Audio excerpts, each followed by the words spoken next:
그 성경의 성령에 대한 강조는 굉장히 많습니다. 창세기 1장 1절부터 태초에 하나님이 천지를 창조하시니라 땅이 혼돈하고 공허하며 흑암이 기품이 있고 하나님의 영은 수면 위에 운행하시리라.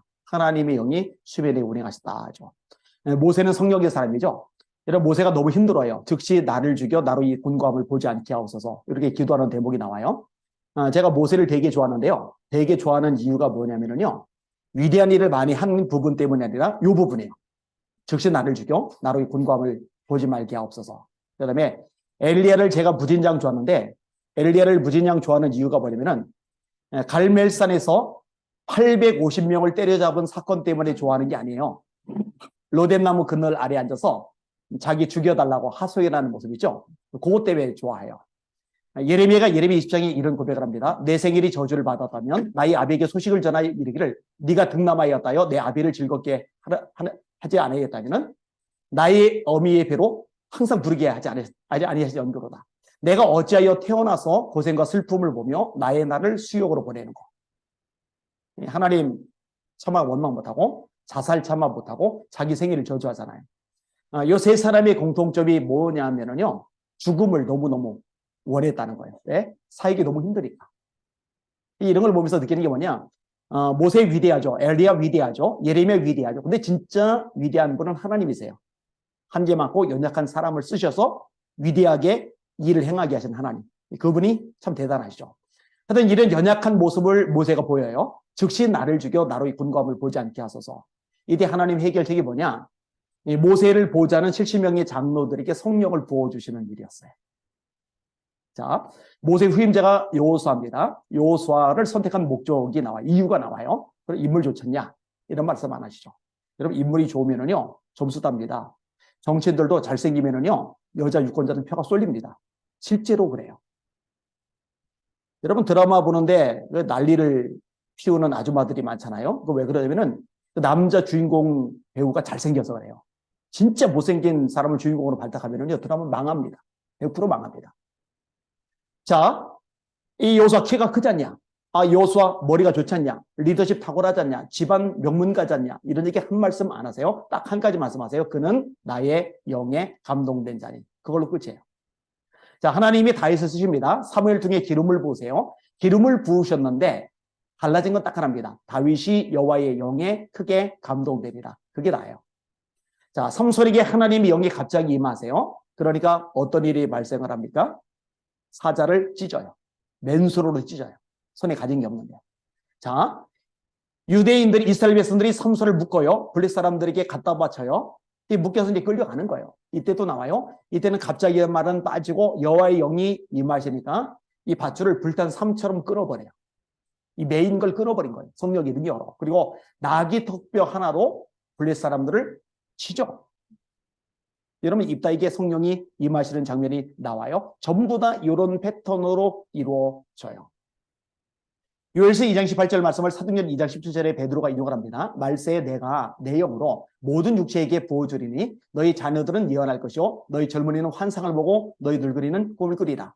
에스겔 36장에 하나님의 영이 임하시는데 하나님의 영이 임하면 특징이 있어요. 두 가지인데 하나는 굳은 마음이 제거되고 부드러운 마음이 주어져요. 또 하나는 하나님의 율례를 지켜 행하게 돼요.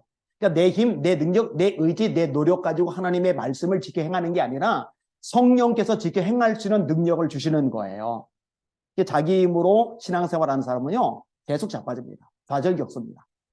성령이 임하실 때 지켜 행하게 하리라 이렇게 구조가 되어져 있어요.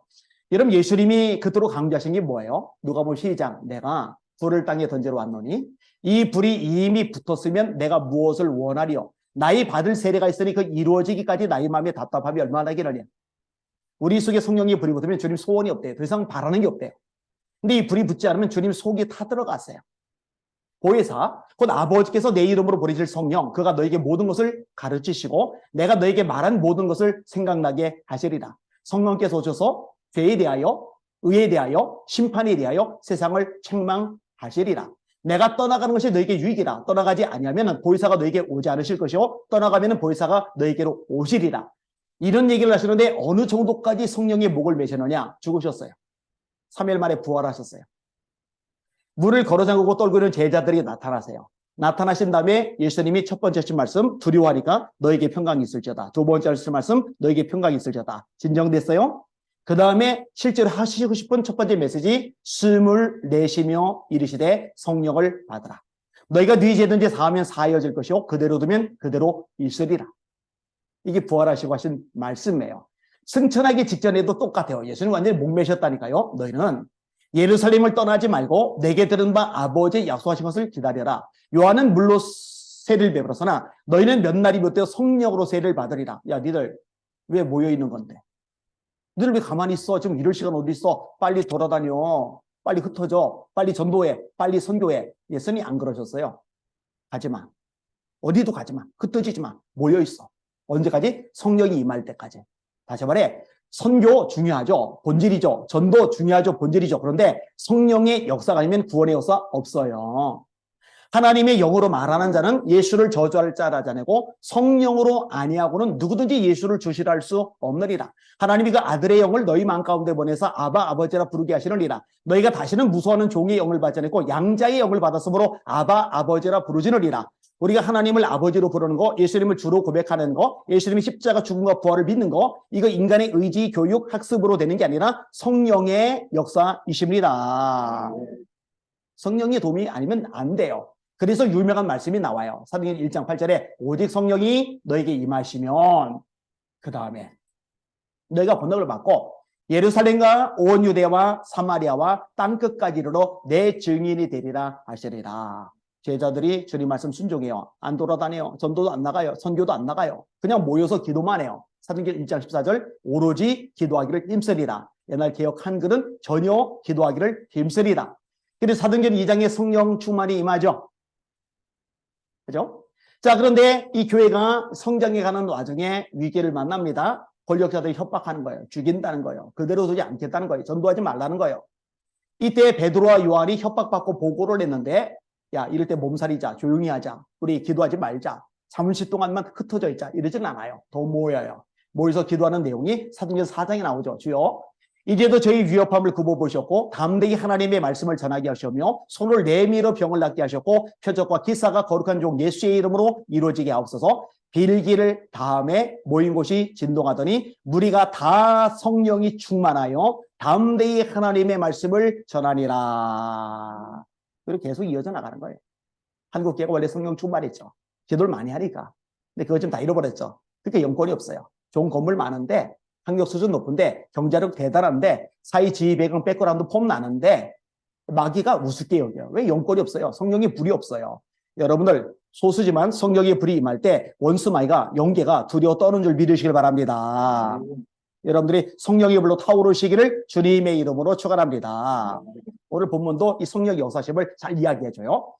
그 전에 사전적인 것 좀 다룰 필요가 있어요. 자, 북이스라엘이 주전 722년에 아수르에 의해서 멸망을 당해요. 호세 왕 때. 남유다가 주전 586년에 바벨론 왕 느부갓네살, 세계사 이름 느부카드네잘에 의해서 멸망을 당해요. 시드기야 왕 때.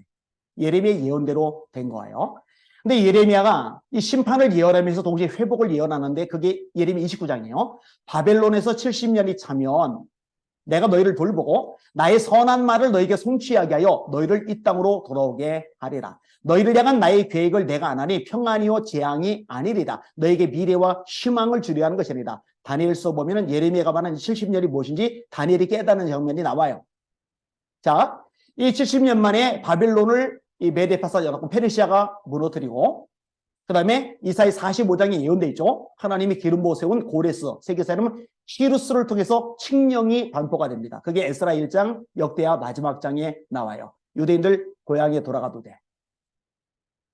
이게 70년 만에 이루어져요. 자, 이게 도란 무리들의 리더가 학계, 스가랴, 말라기, 구약 제일 끝머리 나오는 세 인물, 시편 앞부분에 에스라, 느헤미야, 예수와 같은 제사장, 스룹바벨 같은 총독, 요게 포로기 이후의 리더들이에요. 오늘 본문에 등장하는 리더는 스룹바벨, 예언서는 스가랴가 썼고요. 자, 이 스룹바벨에게 꿈이 있는데 꿈이 뭐냐? 불타버린 예루살렘 성전을 짓는 거예요. 근데 이제 문제가 심각해요. 네 가지가 없어요. 첫째, 돈이 없어요. 여러분 건물을 지으려면 돈 없이 못 짓습니다. 내 돈 없으면 은행 돈이라도 있어야 돼요. 돈 있어야 돼요. 근데 포로 살러 왔는데 돈이 어디 있어요? 두 번째, 돈만 있다고 못 져요. 자재가 있어야 됩니다. 여러분 예전에 시멘트 파동 났을 때 아파트 짓다가 중단이 돼요. 2배씩 웃돈 얹어 준다고 해도 공급이 안 되니까 골치 아파요. 여러분 철근, 목재, 시멘트 이런 자재들이 있어야 아파트를 짓잖아요. 그때는 이제 철근 없죠. 뭐 시멘트 없죠. 그렇지만 그 당시에 또 필요한 건축 자재들이 있어요. 근데 포로 살다가 돌아오면서 건축 자재 짊어지고 오는 거 아니잖아요. 그 다음에 기술자가 필요합니다. 기술 없이 못 져요. 기술 없이 지면 무너집니다. 성전처럼 큰 건물은 특히나 그래요. 가정집은 어떻게 짓는다 하더라도 성전은 그렇게 지으면 안 돼요. 여러분 솔로몬 성전도 다윗이 하나님께 받은 설계 도면대로 지은 거거든요. 기술자가 필요해요. 그 다음에 구체적으로 일을 할 수 있는 실질적인 인부들이 있어야 돼요. 근데 돈 없죠, 자재 없죠, 기술 없죠, 인력 없죠, 넷 중에 하나도 없어요. 꿈은 이런데 현실은 밑바닥이에요. 사실 이럴 때 사람들이 좌절합니다. 꿈과 현실의 갭이 너무 클 때. 밑바닥 빡빡빡빡 기어야 될 때. 이때 하나님이 스룹바벨을 도와주시는데 여러분 현실적으로 스룹바벨을 도와주시려면 하나님의 넷 중에 하나라도 하셔야 돼요. 자금을 보내주시거나 자재를 보내주시거나 기술자를 보내주시거나 인부들을 보내주시거나. 근데 이 네 가지 아무것도 하나님이 안 도와주세요. 딱 한 사람 보내세요. 그게 스가랴 선지자예요. 그럼 선지자는 뭘 가져오느냐? 하나님의 말씀을 가져와요. 사람들이 어떤 생각을 하냐? 자, 부도 났어요. 힘들어요. 가람 사기래요. 답답해요. 자식의 속을 뒤집어놔요. 미칠 것 같아요. 그럼 그런 날에는요, 교회를 간다고 가가지고는 말씀이 하나도 안 들어와요. 그거 바보 천치죠. 왠지 알아요? 그 사람에게 지금 필요한 거는요, 병에서 고침받는 게 아니고, 자식이 돌이키는 게 아니고, 지금 문제가 해결되는 게 아니고, 병 고침받는 게 아니고, 그 사람에게 지금 가장 필요한 거는 하나님의 말씀이거든요. 이게 본질이거든요. 그런데 이 본질에는 집중을 안 하고 이 주변적인 것들이 채워지지 않는 것, 이것 때문에 가슴앓이를 해요. 여러분 제일 불쌍한 거는요, 이 문제가 해결 안 되는 게 아니라 말씀이 깨달아지지 않는 거예요. 말씀이 들리지 않는 거예요. 이게 가장 불행한 거예요. 씨 뿌리는 밭의 비유를 말씀하셨는데 첫 번째 길가죠. 새가 쪼아먹어요. 새는 마귀예요. 마귀가 말씀을 뺏어가요. 왜? 딱딱하니까. 근데 왜 딱딱하느냐? 이 마음 상태가 안 좋거든요. 밟혔거든요. 이 길은 많이 밟히는 게 길이거든요. 그럼 딱딱해져요. 사람에게 밟히면요 딱딱해져요. 돈 때문에 밟히면 딱딱해져요. 환경, 처지, 문제, 장애물 때문에 밟히면 딱딱해져요. 그럼 안 들어가요. 그럼 마귀가 그 말씀을 뺏어가는데 요 사람은 뭐냐? 말씀을 들을 때 깨닫지 못하는 사람이라고 예수님이 명확히 해석하세요. 말씀을 듣는데 멍 때리고 있는 거예요. 문제에 막 집중 안 하라고. 어떡하지? 암이라는데. 어떡하지? 자식 때문에. 어떡하지? 돈 때문에. 그거 신경 쓰라고 말씀이 안 깨달아져요. 이게 비참한 거죠. 이런 말씀이 깨달아 주시길 바랍니다. 여러분 하나님이 천지를 창조할 때 말씀으로 창조하셨어요. 여러분 우리가 구원받는 거 거듭나야 천국 보죠. 요한복음 3장 3절. 거듭나야 천국 가죠. 요한복음 3장 5절. 뭘로 거듭나요? 말씀으로 거듭나는 거예요. 베드로서 1장 23절. 너희가 거듭난 것이 썩어질 씨로 된 것이 아니요 썩지 아니할 씨로 된 것이니 하나님의 살아있고 항상 있는 말씀으로 된 것이리라. 그러므로 모든 육체는 풀과 같고 그 모든 영광은 풀의 꽃과 같으니 풀은 마르고 꽃은 시드나 주의 말씀은 세세토록 있도다 하셨으니 내가 너에게 전하는 복음이 곧 이 말씀이라. 자, 말씀으로 구원받았어요? 하나님의 아들과 딸이 되었어요? 자라야죠. 뭘로 자라요? 말씀으로 자라는 거예요. 어릴 때는 젖과 같은 말씀, 장성한다면 단단한 식물, 히브리서의 말씀이죠. 하나님의 말씀은 살아있고 운동력이 있습니다. 사회의 날짜 어떤 검보다 예리합니다. 모든 성경은 하나님의 감독으로 된 것으로 교훈과 책망과 바르게 함과 의로 교육하기에 유익하니 이는 하나님의 사람으로 구원받은 하나님의 사람으로 온전하게 하며 모든 선한 일을 행할 준비를 갖추게 하려 하심이니라. 이런 말씀으로 죄를 이기는 겁니다. 주의 말씀과 기도로 거룩하여 하심이니라. 내가 주께 범죄하지 아니하리하여 주의 말씀을 내 마음에 두었나이다. 이런 말씀으로 마귀를 이기는 겁니다. 진리의 띠, 의의 호신경, 평안의 복음에 준비한 신, 구원에 두고 믿음의 방패를 가지고 악한 자의 모든 불화살을 소멸하고 방어무기, 호신무기, 원수마귀가 환경, 사람, 문제, 장애물, 감정 등의 불화살을 쏴요. 이거 맞으면 소위 상처받는데 그래서 교회 안에 상처받는 사람이 많은 거예요. 소위 시험 들었는데 시험 든 사람이 교회 안에 그래서 많은 거예요. 그거 사람 때문에 시험 든 거 아니에요. 환경 때문에, 문제 때문에, 장애물 때문에, 감정 때문에 시험 든 거 아니에요. 전신갑주, 성리 전신갑주 안 입고 맨몸으로 영적 상태로 놓여져 있으니 얻어맞고 상처받고 시험 드는 거예요. 여러분 그리스도인이 하나님의 아들과 딸이 그렇게 무기력한 존재가 아니거든요. 전신갑주 입으시길 바랍니다. 그러면은 방어만 하느냐? 보신만 하느냐? 우리도 공격해야죠. 사단을 찔러야죠. 쪼개야죠. 뭘로? 성령의 검, 하나님의 말씀을 가져라. 말씀이죠. 그래서 예수님이 마귀 물리칠 때도 말씀으로 물리치세요. 그 능력자 예수님이 다른 거 안 쓰세요. 말씀 쓰세요. 기록하였으되 사람이 떡으로만 살 것이 아니요 하나님의 입에서 나오는 모든 말씀으로 살 것이리라 하시느니라. 기록하였으되 주 너희 하나님께 경배하고 다만 그를 섬기라 하시느니라. 기록하였으되 주 너희 하나님을 시험치 말라 하셨느니라. 이게 말씀으로 구원받고 말씀으로 창조하시고 말씀으로 성장하게 하시고 말씀으로 죄를 이기게 하시고 말씀으로 우리가 성장하게 만들어 우리로 원수마귀를 때려잡게 만드시고, 여러분 이 말씀이 최고의 선물이라는 거 절대 잊지 마시기를 주님의 이름으로 축원합니다. 그러니까 여러분에게 지금 어떤 답답한 사연들이 있으면 거기에 집중하지 마시고 이럴 때 말씀에 전력을 기울이시고 말씀에 목숨을 거시는 지혜롭고 복 있는 여러분들 되시기를 예수님의 이름으로 축원합니다. 이게 굉장히 중요한 영적인 원리인데요. 이게 뒤집어져요. 마음만 한번 흔들어지면은요, 말씀이 안 들리고 엉뚱한 곳에 막 생각이 다가 있어요. 그러면 이제 다람쥐 쳇바퀴 돌듯이 문제 속에서 호적거리다가 세월 가고 나이 먹고 인생 끝나는 거예요. 그 마귀에게 완전히 속아 넘어가는 거예요. 아니요, 말씀으로 돌아가야 돼요. 자, 그러면 스가랴가 스룹바벨에게 어떤 말씀을 전해주느냐? 간략하게 세 가지만 정리해서 말씀드릴게요. 한번 따라합시다. 하나님이 장애물을 해결하신다. 믿음으로 따라하세요. 한 번 더. 하나님이 장애물을 해결하신다. 이렇게 말씀하세요. 큰 산아, 네가 무엇이냐? 네가 스룹바벨 앞에서 평지가 되리라. 여러분, 산이요, 성경에서 볼 때 긍정적으로 쓰일 때의 의미와 부정적으로 쓰일 때의 의미가 달라요. 이 산이 긍정적으로 쓰일 때는요, 하나님이 계시는 곳을 상징해요. 내가 산을 향하여 눈을 돌리나 나의 도움이 어디서 올까? 나의 도움이 천지를 지으신 여호와에게서로다. 시편 121편. 하나님이 계시기 때문에 산을 쳐다보는 거예요. 내가 여호와께 부르짖음에 그의 성산에서 응답하시는도다. 시편 43편. 그의 성산에서 응답하신다. 산이죠. 여호와의 산에 오를 자 누구냐? 이 표현이 시편 15편, 시편 24편에도 나와요. 시내산, 호렙산, 갈멜산, 시온산, 겟세마네 동산, 하나님이 계시는 곳.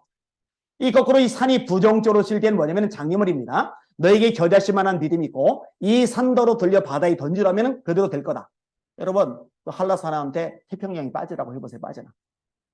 그래서 백두산 보고 관악산 보고 지리산 보고 빠지라고 해보세요. 그 장애물이에요. 자, 그런데 관악산은 제가 이쪽 끝에서 반대쪽 끝으로 걸어갔더니 8시간 걸려요. 지리산은 더 걸려요. 제 여동생이 아프리카 선교사인데 선교사로 가기 전에 결혼 전에 처녀일 때 지리산을 애가 넘어갔어요. 여자애가. 이틀 걸렸대요. 넘어가면 돼요. 그런데 에베레스트산 이거 못 넘어가요. 못 들어가요. 요즘 웬만한 산은요 다 뚫어버려요. 그래서 대관령, 미시령 옛날에는 뺑글뺑글 5도 가도 못해 비 내리면 눈 내리면. 근데 지금은 다 뚫어버렸잖아요. 에베레스트 산은요 너무 산이 커가지고요 첨단 장비 다 동원해도 턴을 못 내요. 여러분, 돈 없죠? 자재 없죠? 기술 없죠? 인력 없죠? 근데 성전은 커요. 가정집하고 달라요. 이건 큰 산이죠. 장애물이 커도 너무 커요. 근데 하나님이 뭐라 하시느냐? 큰 산아, 네가 무엇이냐? 네가 스룹바벨 앞에서 평지가 되리라. 기억하세요. 하나님은 내가 넘어갈 수 없고 돌아갈 수 없고 뚫고 갈 수 없는, 돌파할 수 없는 문제도 장애물도 납작하게 해결해 줄 수 있습니다. 이 하나님 믿으시기를 주님의 이름으로 축원합니다. 여러분, 한나라의 절대 권리자 왕이 1000명씩 부린 거 들이고 잡아 죽이러 다니는데 이 다윗이 어떻게 목숨 건져요? 이 다윗이 어떻게 왕이 돼요? 큰 산. 하나님 납작하게 하시잖아요. 하나님이 하시면 돼요. 요셉, 뭐 꿈은 거창한데 구덩이에 던져지지, 묶여서 끌려가지, 노예살이하지, 감옥까지 처박히지, 인생이 비탈로 아주 그냥 신속하게 내리달아서 밑바닥 인생도 몰달아서 땅굴 파고 시궁창 아래로 더 떨어져요. 이런 요셉이 뭔수로 높아져요. 그 요셉 앞에 뭔수로 형들이 엎드려 절을 해요. 말도 안 되죠. 큰 산이죠. 근데 하나님이 그렇게 되게 만드시면 가능합니다. 여러분, 인생도 마찬가지예요. 하나님이 큰 산을 평지가 되게 하실 수 있다는 거, 이거 믿으시고 경험하실 수 있기를 주님의 이름으로 축원합니다. 코로나가 전국을 휩쓸었어요. 근데 이상한 명령이 내리는 거예요. 백화점, 홈플러스, 이마트, 코스트코 인원 제한 안 하는데 교회만 인원 제한 안 합니다. 10%만 예배 드려라. 20%만 예배 드려라. 19명만 예배 드려라. 소수 인원만 예배 드려라. 말이 안 되잖아요. 그죠? 저희 교회는요, 코로나 확진자가 한번 나왔는데, 담임 목사가 조금 알려진 게 절대로 교회적으로 이럴 땐 도움이 안 돼요. YTN, MBC, JTBC, 이 모든 방송이 우리 교회를 다 방송으로 내보냈어요. 심지어 YTN 같은데, 우리 교회 와가지고 줌 땡겨서 그 엘리베이터 옆에 있는 거, 그 다음에 요거 테이블 위에 올려진 거, 그거까지 땡겨가지고 다 확대해가지고 방송으로 다 내보내요. 자, 이렇게 한바탕 난리가 나요, 한바탕. 그러니까 어떤 문제가 생기느냐, 직장에서 잘리는 사람이 생겨요. 왜냐면 전체 이렇게 다 2주간 꼼짝 못 하잖아요. 저도 이제 2주간 갇혀 있었는데, 그리고 걸린 사람은 이 직장까지도 이제 2주간 같이 폐쇄가 되어버리니까. 그리고 한 분은 이제 인천 쪽에다 학원을 새로 열었어요. 그런데 학원을 열고 나서 지금 이 상태가 되어버리니까 또 이제 타격을 받고 막 사업하는 사람들 타격받고 막 난리가 난 거예요, 난리가. 자, 풀어졌어요. 2주 만에. 다시 우리는 예배 드린다. 우리는 모인다. 미국 같은 경우는 주지사가 이런 제안했다가 이걸 위헌 소송 걸었잖아요. 대법원에서 수정헌법 1조에 의해서 감염병 예방법보다 헌법에 보장된 종교의 자유가 우선한다. 그래서 이 주에서 벌금을 물었어요. 교회 쪽에다 이렇게 배상을 하도록 했어요. 우리나라도 그렇게 돼 있어요. 제가 사실은 이제 금천구청하고 소송을 벌려가지고 저희가 승소를 했어요. 구청이 우리 교회 인원 제한한 거 이거 위법이다 판결 났어요. 구청에서 항소를 했는데 또 우리가 이겼어요. 그러니까 이제 구청께서 저를 만나자고 연락이 왔는데 제가 좀 튕기고 있는 중이에요. 근데 아무튼 이러고 있는 와중에 확진자가 또 나왔어요. 그리고 전국에서 폐쇄를 제일 많이 당했어요. 4번 폐쇄를 당했어요. 제가 기도를 하는데 어떤 감독이냐면 다니엘 생각이 나세요. 다니엘. 여러분, 다니엘이 창문 열고 예루살렘을 쳐다보고 꼭 그렇게 기도해야만 그 기도를 하나님이 들으세요? 골방에 들어가서 기도해도 하나님 들으시잖아요. 그죠? 골방에서 기도하나 예루살렘 창문 열고 밖에서 기도하나 하나님 다 들으세요. 그러면 굳이 30일 동안 창문 열고 그 예루살렘 쳐다보고 기도 안 해도 되잖아. 골방에 들어가 있으면은 총리인데 누가 감히 가택 수사를 하겠어요. 근데 다니엘의 생각은 뭐냐면요. 지금 법령이 통과됐잖아요. 내가 30일 동안 골방에 들어가 기도하고 부귀영화를 누리느니 어차피 하던 대로 창문 열고 예루살렘 쪽 쳐다보면서 기도하다가 내가 차라리 죽고 말지. 이거잖아요. 그죠? 그러니까 다니엘에게 그게 기회예요. 기회. 위기가 아니라. 그러니까 사자들 굶주린 곳에 집어 던졌는데도 사자가 발톱을 핥힐 수가 없어요. 발을 틀어 잡으시니까. 물어 뜯을 수가 없어요. 이빨을 틀어 잡으시니까. 대신 다니엘 끌어올리고 정적들을 집어넣었을 때 땅에 닿기도 전에 그 뼈를 부서뜨렸더라. 그렇게 됐죠. 그리고 다니엘은 더 위대해지고 더 높아져요. 그러니까 제 마음속에 어떤 감독이 있느냐. 이건 하나님께서 우리에게 주신 찬스다. 우리 이럴 때 더 예배하자. 그래서 어떻게 조치를 취하느냐.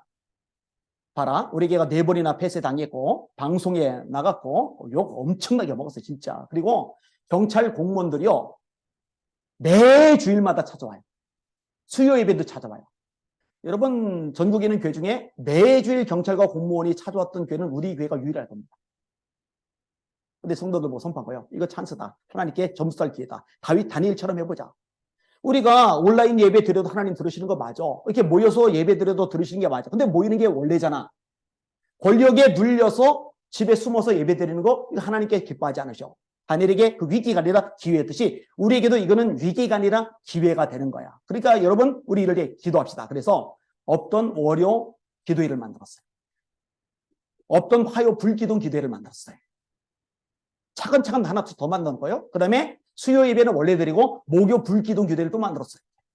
그 다음에 금요 예배는 원래 드리고 주일 예배는 원래 드리고 딱 하루 남았잖아. 토요일 날 청년 예배가 있는데 청년 예배는 청년 예배도 드리고 밤중에 토요 불기도 기도회를 하나 또 만들었어요. 그 다음에 이럴 때 혐오 집단이라고 전도하는 거 질색팔색하는 이럴 때 주님께서 기뻐하신 대로 우리 복음 전하자 전도하자 하고 교인들 쫙 흩어져서 전도해요. 주일날도 예배 끝나면 돌아다니는 건 전부 다 우리 교인들이야. 전도를 해요. 근데 어떤 일이 일어났느냐. 교회가 쭈그라들고 이상해지는 게 아니라요. 성도는 2배가 늘었고 재정은 4배가 늘었어요. 그럼 하나님께 주신 거는 우리 배 채우라고 주신 게 아니다. 이거 흘려버리자. 그래서 지역에 어려운 목사님들 초청을 해가지고 100만 원씩 나눠드려요. 그래서 4천만 원 하고. 그 다음에 다음번에 또 3천만 원 나눠드리고. 그 다음에 어떤 농촌교회 비센다고 해서 그것도 수리해주고, 또 아프리카에 한 1억 보내고, 뭐, 그리고 뭐 이것저것 막 굉장하게 막 일을 벌여나가요. 그리고 구청하고 이렇게 소송이 걸렸으니 이 구청에서 이제 도끼는 뜨고 우리 교회를 괴롭히느냐? 아니요. 구청장이 저한테 얼마나 잘하는지 몰라요. 오히려 교회를요, 더 이상 우습게 볼 수 없게 돼버렸어요. 제가 뭘 하면은 우리 교회 구청장, 국회의원이 다 알아서 달려와요. 앞으로 저희 교회 대상으로 소송하는 국회의원, 구청장 절대로 안 생길 겁니다. 해봐야 안 된다는 건 이번에 봤으니까. 여러분, 하나님이 도와주시면 큰 산도 납작해질 수 있습니다. 우리가 믿는 아버지가 전능자라는 거, 우리가 섬기는 아버지가 창조주라는 거, 이걸 자꾸만 망각하는 거예요. 깜빡깜빡하는 거예요. 그리고 고아라도 되는 것처럼, 아무런 백도 없는 사람인 것처럼 맥 빠져 지내는 거예요. 이건 절대로 바람직하지 않아요. 자, 따라합시다. 하나님의 말씀은 반드시 이루어진다. 스룹바벨의 손이 성전의 기초를 놓았은즉 또한 그 손이 이 일을 마치리라 하셨나니 만군의 여호와께서 나를 너에게 보내신 줄 너희가 아니라. 이게요, 그냥 사람이 한 말이라면 헛소리입니다. 돈도 자재도 기술도 인력도 없는데 성전을 뭔수로 줘요. 그런데 이건 하나님의 말씀이고 하나님의 말씀은 100% 이루어져요. 만약에 하나님의 말씀이 90%만 이루어진다, 그럼 하나님 전능자 아닙니다. 무당들은 50%만 맞춰도 용하다고 소문나서 연예인들, 경제인들, 정치인들 돈 다 발리고 줄 서서 점치겠지만 하나님의 말씀은 90% 맞으면 안 돼요. 99% 맞아도 안 돼요. 99.9% 맞아도 안 돼요. 그러면은 0.1% 하나님 모순, 오류 가능성이 있거든요. 그럼 전능자, 전지자 아니에요. 하나님의 말씀은 100% 맞아야 됩니다. 할렐루야. 하나님의 말씀은 100% 이루어져야 됩니다. 할렐루야. 제가 성경을 좋아해요. 구약만 한 180독 정도 했어요. 신약은 몇 독인지도 몰라요. 읽으면 읽을수록 좋아요. 다른 책들은 한 3번 읽으면 질리고 재미없고 지루하던데 성경은 읽을수록 새로운 게 막 튀어나와요. 넓은 바다 같아요. 그 넓이를, 깊이를 헤아릴 길이 없어요. 이 성경을 읽으면은 누가 자꾸 드러나느냐? 예수님이 드러나요. 여러분, 요한복음 5장 39절에 너희가 성경에서 영생을 얻는 줄 생각하고 이 성경을 상고하거니와 이 성경이 곧 내게 대하여 증언하는 것이로다. 성경은 예수님에 대한 책입니다. 구약 오실 예수님, 신약 오신 예수님, 계시록 다시 오실 예수님. 여러분, 복음이 뭐냐?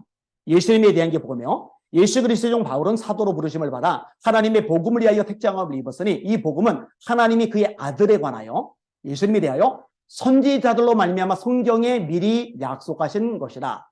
그의 아들에 관하여 말하면 육신으로는 다윗의 혈통에서 나셨고 성결의 영으로는 죽은 자들 가운데서 부활하여 하나님의 아들로 선포되셨으니 곧 우리 주 예수 그리스도시리다. 우리 교인들은 제가 달달달달 외우게 해요. 따라합시다. 예수님의 탄생, 삶과 사역, 고난과 죽음, 부활과 승천, 재림, 이게 다 복음이에요. 그의 아들, 예수님에서 성경이 기록한 모든 게 복음이에요. 다시 한번 예수님의 탄생, 삶과 사역, 고난과 죽음, 부활과 승천, 재림, 이게 다 복음이에요. 할렐루야. 압축하면 십자가와 부활, 더 압축하면은 예수님이 복음이에요. 하나님의 아들 예수 그리스도 복음의 시작이라. 하나님의 아들 예수 그리스도 복음 다 같은 말이에요. 같은 말이에요. 예수님이 복음이에요. 십자가와 부활이 복음이에요. 탄생, 삶과 사역, 고난, 죽음, 부활, 승전, 재림, 이게 다 복음이란 말이에요. 이게 성경이 다 기록되었느냐? 제가 이것만 가지고도 몇 시간 얘기하는데 간략하게 얘기할게요. 자, 이사야 9장 6절에 이는 한 아기가 우리에게 낳고 한 아들을 우리에게 주신 바 되었는데 그의 어깨에는 정사를 메었고 그의 이름은 기묘자라 못사라 전능하신 아버지라 평강의 왕이라 영존하시는 하나님이라 할 것입니다. 예수님이 하나님이신데 피조물 여자 뱃속에서 10개월 보내셨어요. 어느 날 성경 묵상하다가 주님 깝깝하셨겠다. 창조주께서 피조물 뱃속에서 얼마나 답답하실까. 예수님은 말씀이시죠. 태초에 말씀이 계시리라. 이 말씀이 하나님과 함께 계셨으니 이 말씀은 곧 하나님이시리라. 말씀이 육신이 되어 우리 가운데 거심에 말씀이신 예수님이 말씀을 못하시고 옹알이를 하셨어요. 여러분, 예수님 옹알이 하셨어요? 사자, 곰, 악어를 창조하신 그분이 당신의 목을 못 가놓으세요. 몸을 못 뒤집으세요. 천군 천사가 경배하는 거룩한 그분이 똥오줌 싸시고 철포덕 주저앉으세요. 아니, 하나님 전능하시니까 30대 청년으로 예수님 딱 등장하셔서 3년 공생에 사시고 십자가에 죽으시고 부활하시고 쏙 승천하시면 깔끔하실 텐데 왜 여자 뱃속에까지 들어갔다가 아기로 태어나시느냐? 간단해요. 말씀 하나도 어긋나면 안 돼요. 예수님이 아기로 오실 것이 성경에 예언되었기 때문에 그래요. 여러분, 예수님의 어머니 마리아가 만삭일 때 로마 황제 아우구스티누스, 성경이 아구스도라고 되죠. 원래 이름은 옥타비아누스인데 초대 황제가 되면서 졸업자 아우구스티누스라는 칭호를 얻은 거예요. 그리고 그게 아구스도라고 성경이 써 있는 거예요. 왜 그러니까 괜찮아요. 자, 황제는 통치자금이 필요해요. 정치인들 비자금 만드는 것 똑같은 거예요. 그런데 통치자금을 거두려면 인구조사를 해야 돼요. 그래야 세금 걷어요. 인구조사 시키려면 지금처럼 전산망, 인터넷망 없을 때니까 니들 고향에 가서 인구 등록해. 여러분, 예수님의 부모 고향은 베들레헴입니다. 다윗이 베들레헴 사람이죠. 여러분, 그 당시에 만삭된 몸으로 장거리 이동하는 거 어려워요. KTX가 없거든요. 택시가 없거든요. 걸어가거나 나귀를 타야 되는데 중간중간 산부인과도 없기 때문에 유산 가능성이 높아요. 그런데 황제가 명령했기 때문에 어쩔 수 없이 이 만삭된 몸으로 끙끙거리면서 베들레헴까지 가는 거예요. 어쩔 수 없이 가는 거예요. 가서 보니까 사관에 있을 것이 없음이라는 개혁한 걸 지금 여관이라고 돼 있죠. 왜냐면 먼저 호적 등록하러 온 사람들 때문에 여관이 찬 거예요. 할 수 없이 마구간에 가서 출산하고 말밥통에 예수님 올려놓았잖아요. 그래서 예수님이 베들레헴에서 태어나시는데 이게 로마 황제가 명령해서 어쩔 수 없이 그렇게 된 게 아니라 하나님의 말씀을 이루시기 위해서 하나님이 로마 황제를 장기떨처럼 움직이신 거예요. 미가서 5장 2절 베들레헴 에브라다야 네게서 내 백성을 다스릴 목자가 나리라. 그의 근본은 태초에 영원에 있느니라. 2000년 전에 태어나시지만 그때가 아니라 영원 전부터 존재하셨던 그분. 그 메시아는 반드시 베들레헴에서 태어나셔야 돼요. 그러니까 하나님이 황제조차 움직이셔가지고 당신의 말씀을 이루시는 거예요. 자, 예수님이 어디서 주로 사역하세요? 갈릴리. 제자들은 가룟 유다 빼고 대부분이 갈릴리 촌놈들이죠. 아니 왜? 갈릴리 바다가 아름다워서? 물고기 매운탕이 기가 막혀서? 횟감이 끝내줘서? 아니요. 예언이에요. 말씀이에요. 요단 저쪽 이방의 갈릴리를 영화롭게 하셨느니라. 주의 성령이 네게 임하셨으니 이는 가난한 자에게 복음을 전하게 하시려고 내게 기름을 부으시고 나를 보내사 포로된 자에게 자유를 눈먼 자에게 다시 보게 함을 전파하며 눌린 자를 자유케 하고 주의 은혜를 선포하게 하려 하심이니라. 누가복음 4장에 예수님이 나사렛 회당에 들어가셔서 이사야 말씀을 읽으시고 딱 한마디로 설교 끝내세요. 이 말씀이 오늘날 너희 귀에 응하였느니라. 말씀대로 사시는 거예요. 아니 바다를 잠잠케 하시는 예수님이 오병이 일으키신 예수님이 왜 힘없이 잡혀가세요? 이사가 예언했거든요. 그런 실로 우리 질고를 지고 우리 슬픔을 당할 거를 우리는 생각하기를 그가 하나님께 고난을 받아서 징벌을 받아서 고난을 당한다 이노라. 그가 찔림은 우리의 허물 때문이요 그가 상함은 우리의 죄악 때문이라. 그가 징계를 받음으로 우리가 평화를 누리고 그가 채찍에 맞음으로 우리가 나음을 입어도다. 우리는 다 양 같아서 그렇게 하여 각기 제 길로 갔거늘 여호와께서는 우리 무리의 죄악을 그에게 담당시키셨도다.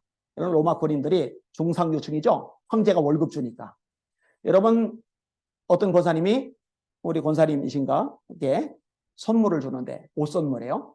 어디서 났어? 그랬더니 얼마 전에 사형당이 죽은 사람 옷이야. 그럼 욕하죠. 재수없게 사형당이 죽은 사람 옷을 나한테 주냐고. 아니 중상류층 되는 사람이 사형당이 죽은 예수님의 옷을 서로 가지겠다고 제비를 뽑아? 돈이 없으면 이해라도 가지. 왠지 알아요? 말씀을 이루는 거예요. 시편 22편에 내 옷을 제비 뽑나이다. 내 손발을 찢는나이다. 1절에 나의 하나님 어찌하여 나를 버리셨나이까. 예수님이 예루살렘 입성하실 때 백마 타셔도 되는데 걸어서 들어오셔도 되는데 하필이면 나귀 중에서도 새끼를 타셔요. 왜? 스가랴 9장 9절 그는 겸손하여 멍에 매는 짐승의 새끼 그 나귀 새끼를 타도다 함을 이루려 하심이리라. 부활 시편 16편 주의 거룩한 자로 썩지 않게 하실 것임이니라. 이걸 베드로가 인용하면서 예수님의 부활을 설교하는 장면이 사도행전 2장에 나오죠. 이제 마지막 남은 하나의 예언은 뭐냐? 예수님 다시 오십니다. 할렐루야. 예수님 다시 오십니다. 할렐루야. 볼지어다 그를 타고 오시리라. 각인의 눈이 그를 보겠고 그를 찌른 자도 볼터이요 땅에는 모든 족속이 그를 인하여 애곡하리니 그리하리라. 아멘. 왜 땅에는 모든 사람이 애곡을 해요? 예수님 재림하시는데 지옥 갈 게 이제 분명하니까. 갈릴리 사람들아 너희가 어찌하여 있어서 하늘을 쳐다보느냐? 너희 가운데서 하늘로 올리우신 예수는 하늘로 가심을 본 그대로 다시 오시리라. 주께서 호령과 천사장의 소리와 하나님의 나팔로 친히 하늘로 쫓아 강림하시리니 그리스도 안에서 죽은 자들이 먼저 일어나고 부활 그 후에 우리 살아남은 사람도 구름 속으로 끌어올려 휴거 공중에서 주를 영접하게 하시리니 그리하여 우리가 항상 주와 함께 있으리라. 이 말씀 100% 이루어지는 거예요. 그래서 저는요, 이 말씀을 할 것도 의심하잖아요. 의심하지 않으니까 날마다 읽는 거고, 묵상하는 거고, 암송하는 거고, 공부하는 거고, 그리고 이 말씀 믿고 기도하는 거고, 그리고 말씀을 믿고 기도하는 것만큼 이 말씀의 능력과 위적과 기적을 경험하는 거고, 경험하니까 신앙이 재밌는 거고, 얼굴이 펴지는 거고, 점점 믿음을 커져가는 거고. 할렐루야. 이 신앙의 선순환이 이루어지시기를 예수님의 이름으로 축원합니다. 자, 첫 번째 주제. 하나님은 장애물 제거하실 수 있어요. 큰 산도 납작하게. 그 다음에 하나님께서 하시는 말씀은 100% 이루어져요. 다 오늘 본문에서 따오는 내용이에요. 자, 그리고 이 모든 것의 원동력이 뭐냐? 다시 원점으로 돌아가는 거예요. 따라합시다. 모든 것의 원동력은 성령이시다.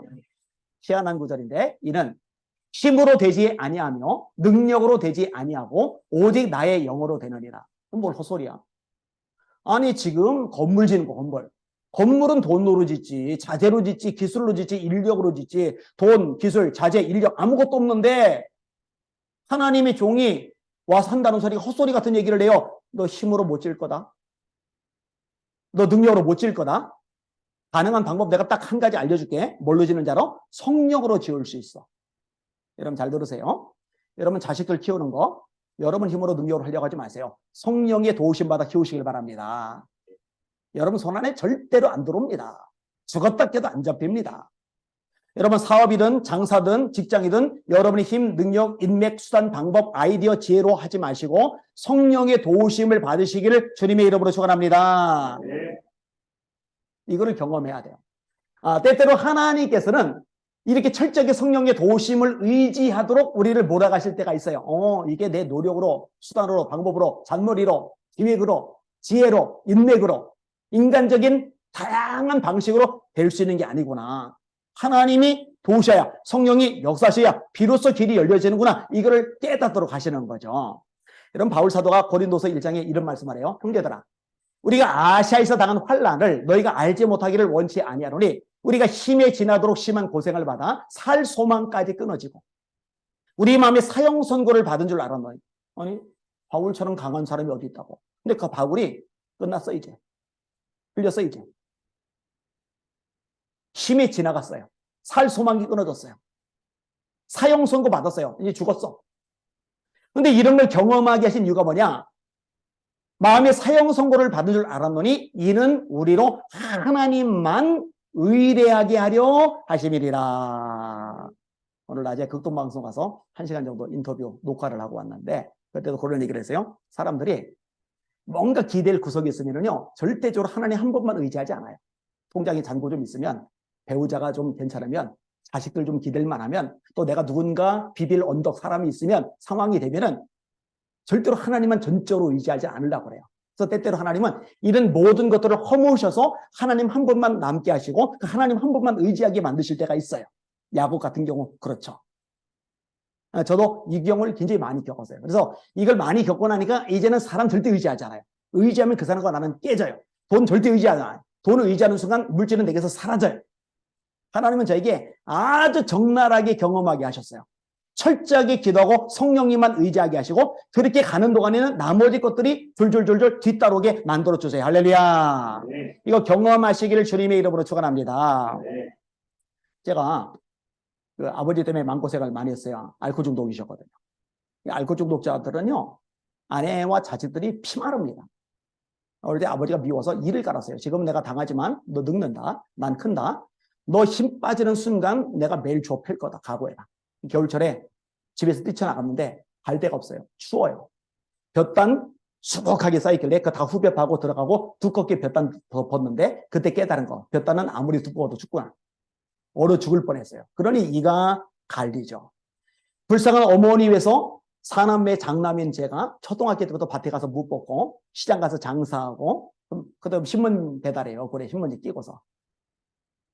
그러다가 중학교 1학년 때 이제 사고를 만나요. 그래서 왼팔을 잃어요.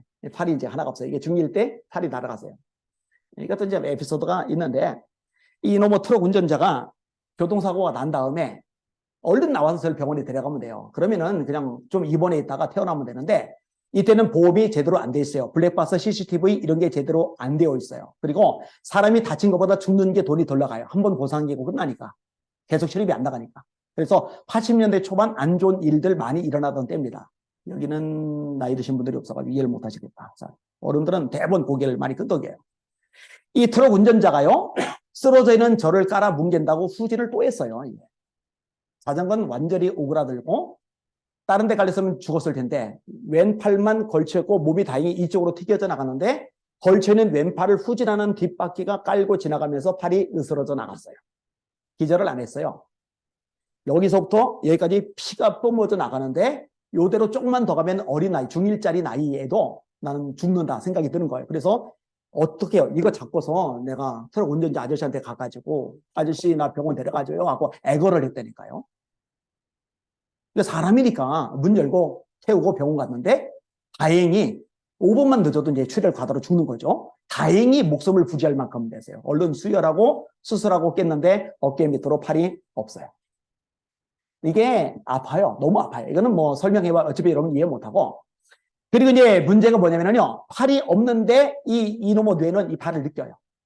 여러분 팔이 저리면 주무르죠. 왼팔이요. 지금 40년이 지났거든요. 지금도 쩌릿쩌릿하고 저려요. 근데 지금은 그러느니 하는데 그때는요. 팔이 쩌릿쩌릿 저리니까 저린 팔을 주무르려고 손을 대는데 허공에. 그러니까 이게 정치적으로 또 타격이 와요. 이런 의자 말고 맨바닥에 앉을 때 또 맨바닥에 누울 때 손으로 짚어요. 이거 안 짚고 못 일어납니다. 좀비가 아니기 때문에. 강시가 아니기 때문에. 근데 이쪽은 괜찮은데 이쪽이 팔이 있다고 이놈의 뇌가 느끼니까 팔이 있는 줄 알고 짚었는데 없으니까 넘어져요. 그럼 부딪혀요. 그럼 아파서 떼걸떼걸 굴러요. 그래서 너무 괴로워하니까 의사가, 바보 같은 의사죠. 여기 신경을 끊어내는 수술을 한번 하자고. 여러분 여기 잘려도 뇌가 팔이 있는 걸로 인식하는데 여기 자른다고 인식을 안 합니다. 근데 여기를 다 또 끊어낸 거예요. 끊어내고 여전히 팔은 인식하고 있고 병원 세월은 또 하고 소비일서 모자라 학교는 1년 꿇고 그리고 저녁에 잠을 자는데 저를 친 트럭이 꿈에 쫓아와요. 꿈인데 무서워요. 여러분 꿈에 무서워요. 무서운 꿈 꿔본 적 있죠? 그리고 안양천 고소부지로 제가 굴러떨어지면은 이 트럭이 지나가다가 굴러떨어지면서 저를 찍어 누르면은 트럭에 깔려서 숨 막혀서 괴로워하다가 눈을 딱 뜨면은 이게 그제서야 꿈인 걸 자각을 해요. 다음날 이 트럭이 또 와요. 또 깔아요. 또 와요. 또 깔아요. 그러니까 어떤 생각이 드는지 알아요? 중일이지만 잠들고 꿈이 트럭이 나타나기 전에 죽어버렸으면 좋겠다. 왜 자살하는지 왜 비치는지 제가 알아요. 죽는 게 나아요. 너무 무서우니까. 근데 감사한 게 자살을 안 했어요. 술 같은 거, 약물 같은 거 찾지 않았어요. 어디로 가느냐? 다행히 우리 어머니가 신앙생활을 잘 하셨기 때문에 교회를 다녔거든요. 교회 가요. 그리고 우는 거야. 앞뒤 좌우 막히니까 위밖에 볼 데가 없잖아요. 학교는 1년 꿇었지, 친구들은 없지, 선생님 관심 없지, 아버지 관심 없지, 몸은 아프지, 악몽은 꼬대지, 신경 때문에 고통 겪지, 막 살 길이 없잖아요. 그러니까 가가지고 하나님 아파요, 힘들어요, 외로워요, 막 미치겠어요, 막 그 가소연만 하는 거예요. 근데 날마다 가서 엉엉 울다가 집에 가고 엉엉 울다가 집에 가고 이렇게 중학교 다시 1학년 입학하면서 3년간을 제가 이렇게 했는데 이렇게 하면서 기도의 내용들이 잡혀갔고 그리고 2학년 무렵에 드디어 제가 성령 충만을 받았어요. 집에서 방언이 터져 나온 거예요. 중2 때 방언을 그렇게 받았어요. 기도하다가. 근데요, 그게 제 인생을 뒤집어놓은 기독적인 사건이에요. 그러니까 저에게 성령의 충만은 어떤 피상적인 지식이나 어떤 이성적인 사고에서 나오는 그런 게 아니에요. 분명히 나는 팔이 없고 학교는 꿇었고 아버지는 여전히 중독자고 집은 판자촌이고 찢어지게 가난해가지고 뭐 하나 할 만한 여지가 없는데 이 거대한 세상, 무서운 세상, 이 부지막지한 톱니바퀴가 돌고 나는 거기 낑겨서 매달린 채 빙글빙글 돌려지는 초라하고 한심하고 비참한 인생이었는데 이 세상이 만만해 보이는 거예요. 손에 막 힘이 들어가고 막 물건을 들면 들릴 것 같고 벽을 차면 날아갈 것 같고 성령이 임하면 마음이 담대해지죠. 아까 이런 게 있어요. 벨기를 다음에 모인 곳이 진동하더니 무리가 다 성령 충만하여 담대히 이렇게 되죠. 여러분 골리앗 앞에 사울 왕이 떨어요. 신하들 떨어요. 장군들 떨어요. 군인들 다 떨어요. 바들바들 떨어요. 너무 대단하니까 다윗 혼자 담대요. 너는 칼과 창과 단창으로 내게 나오거니와 나는 만군의 여호와 이름 곧 네가 모욕하는 이스라엘 구대의 하나님의 이름으로 내게 나가노라. 그가 너를 내 손에 넘기시리니 내가 너를 쳐서 네 목을 베고 오늘 블레셋 군대 시체로 공중의 새와 땅이 들짐승에게 주어 온 땅으로 이스라엘의 하나님이 계신 줄 알게 하기고 또 여호와의 구원하심이 칼과 창이 있지 않음을 이브에게 알게 하리라. 전쟁은 여호와께 속한 것인즉 그가 너희를 우리 손에 넘기시리라. 창에는 칼도 없으면서 네 목을 베겠대. 뭔 수로 간이 배 밖에 나오는 이런 소리를 내요? 다윗이 여호와의 영에 크게 감동되니라. 여러분, 성령이 충만한데 마음이 쭈그러든다, 움츠러든다, 불안과 좌절의 절망에 우울함에 빠져든다? 불가능합니다. 제거하기 불가능합니다. 그러니까 목회하면서 제가 중요한 원칙, 재미있는 원칙을 발견하게 되는 거죠. 경험하게 되는 거죠. 그러니까 저희는 주일 오전 예배고 뭐가 없어요. 오전 예배도 예배 전에, 설교 전에 동성기도, 예배 끝나고 동성기도, 오후 예배도 한 2시간 가까이 드리는데 계속 기도시켜요. 성령 충만 받아요. 그러면 사람이 성령 충만하면 마음이 담대해지고 많은 게 달라져요. 상황은 똑같았는데 사람이 달라지면서 상황이 풀어져요. 기적이 나타나요. 대적이 무너져요. 하나님의 역사와 기적이 나타나요. 따라합시다. 힘으로 안 된다. 능력으로 안 된다. 그러나 성령으로 된다. 이게 지식이 아니라 경험이 되시길 축원합니다. 지식이 아니라 여러분의 체험이 되시기를 예수 이름으로 축원합니다. 하나님은 지금도 살아 계십니다. 전능하십니다. 위대하십니다. 그 하나님을 경험하시는 여러분들 되시기를 예수님의 이름으로 축원합니다. 여기 뭐 대규모의 군족이 모인 건 아니지만 너무 귀한 하나님의 사람들이 모였어요. 오늘 하나님 말씀 들은 거 감사하시길 바랍니다. 이 말씀을 가슴 깊이 새기시길 바랍니다. 그리고 날마다 성령 충만을 사모하시기를 주님의 이름으로 축원합니다. 제가 아까 인터뷰하면서 그런 얘기를 했어요. 한겨울에 땅이 얼었는데 삽질을 해요. 수백 번 했더니 요만큼 쌓여요. 그런데 달달달 포크레인 한 대 오더니 한 번 툭 푸니까 이만큼 쌓여요. 내가 노력하고 애쓰고 수고하고 땀 흘리고 지혜 동원하고 인맥 동원하고 귀하지 않은 게 아니에요. 근데 수백 번 삽질하는 거보다 하나님이 한 번 역사하시는 게 100배, 1000배 나아요. 하나님이 이렇게 역사하시는 방법이 뭐냐? 성령의 임재하심이거든요. 그리고 그 기도를 통해서 가능해요. 기도자로 우뚝 서시기를 예수님의 이름으로 축원합니다. 지금 상황이 너무너무 절박하거든요. 하나님이 나에게 목숨 걸고 기도하라고 찬스 기회를 주셨구나. 내가 이 기회를 잘 활용해서 하나님의 기적을 맛보고야 말리라 라고 결단하시고 체험하시고 간증하셔서 전도의 도구 삼으시기를 예수님의 이름으로 축원합니다. 아멘. 여기로 손 드시고 합심해서 같이 기도할게요. 기타 좀 쳐주세요. 이렇게 기도합시다. 하나님,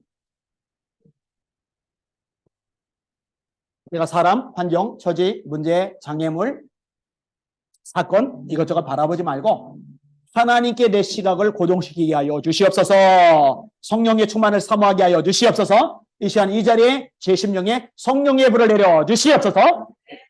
나를 우겨싸고 있는 수많은 문제들 성령의 능력으로 돌파하게 하여 주시옵소서. 우리 주여 세 번으로 합심하여 기도합시다. 기도합니다. 주여, 주여, 주여. 하나님 아버지 감사합니다. 찬양과 존귀와 영광과 경배 받으시길 바라나이다. 우리에게 말씀하셨습니다. 두려워 말라. 내가 너와 함께함이니라. 놀라지 말라. 나는 내 하나님이 됨이니라. 내가 너를 굳세게 하리라. 참으로 너를 도와주리라. 참으로 나의 위로 오른손을 너를 거두리라. 너희는 마음에 근심하지 말라. 하나님을 믿으리. 너 나를 믿어라. 아무것도 염려하지 말고 오직 모든 일에 기도와 간구를 잘할 것을 감사하는 하나님께 아니라 이러면 모든 지각에 뛰어난 하나님의 평강이 그래서 예수 안에서 너희 마음과 생각을 지키리라. 에비마이더리 거리더리 세비마이더리 마이더리야. 로바비아 마이더리야. 로바비아 마이더리 케비마이더리 사마리 케비마이더리야. 로이더리 세비마이더리야 라이더리야. 로리더리 케비마이더리 거리더리 케비마이더리 사마리 케비마이더리야. 성령의 불이